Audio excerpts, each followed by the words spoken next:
isang nakakagalit na araw sa ating lahat.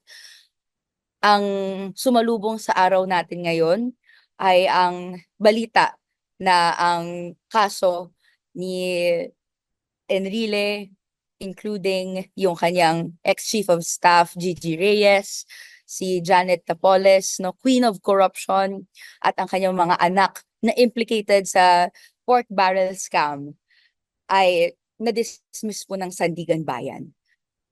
This sends a horrible message to the youth na nandito tayong lahat at pinagpapanawagan ang hustisya.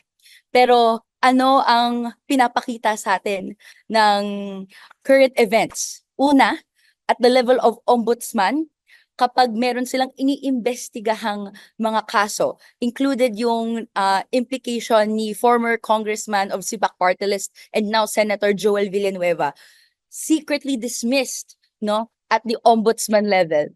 And now we have this development at Sandigan Bayan na kung hindi secretly i-dismiss ang kaso mo, ito ay papatagalin ng higit 10 taon at i-dismiss din naman anyway. Ano ang mensahe nito sa kabataan? Sinasabi nito na walang hustisya o pananagutan laban sa mga kurakot at korupsyon sa loob ng sistema ngayon.